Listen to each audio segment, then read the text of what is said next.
Manu ભાકરનું Delhi airport પર સ્વાગત થયું। એરપોર્ટ પર માતા પિતાએ સ્વાગત કર્યું, ગળે ભેટ્યા। ઓલિમ્પિકમાં 2 મેડલ જીતીને ઇતિહાસ રચ્યો।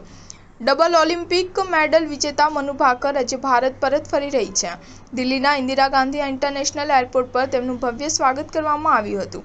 એરપોર્ટની બહાર આવતાની સાથે તેના માતા પિતાએ તેને ગળે લગાવી। મનુની સાથે તેના કોચ જસપાલ રાણાનું પણ જોરદાર સ્વાગત થયું હતું। મનુએ કહ્યું, આટલો પ્રેમ મેળવીને હું ખૂબ જ ખુશ છું। હરિયાણાના ઝજ્જરની રહેવાસી મનુએ મહિલા વ્યક્તિગત 10 મીટર એર પિસ્તોલમાં અને સરબજોત સિંહ સાથે મિશ્ર સ્પર્ધામાં બ્રોન્ઝ જીત્યો છે। એક જ ઓલિમ્પિકમાં 2 મેડલ જીતનારી તે પ્રથમ ભારતીય છે।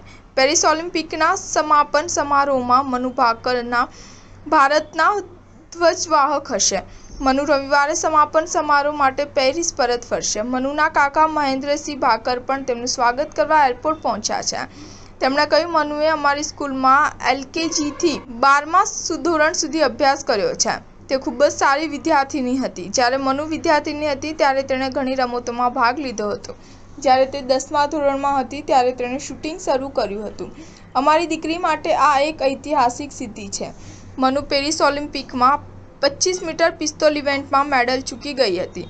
તે મહિલાઓની 25 મીટર પિસ્તોલ સ્પર્ધામાં ચોથા સ્થાને રહી હતી। હંગેરીની વેરોનિકા સાથે ત્રીજા સ્થાન માટે શૂટઓફમાં હાર્યા બાદ તે બહાર થઈ ગઈ હતી। 8 શ્રેણીમાં મનુ માત્ર એક જ વાર 5માંથી 5 શોટ મેળવવામાં સફળ રહી। તેણે 40માંથી 28 શોટ કર્યા। આ સાથે પેરિસ ઓલિમ્પિકમાં મેડલની હેટ્રિક જીતવાનું તેનું સપનું અધૂરું રહી ગયું। સ્ટાર ન્યૂઝ 7 હંમેશા સચ્ચાઈની સાથે।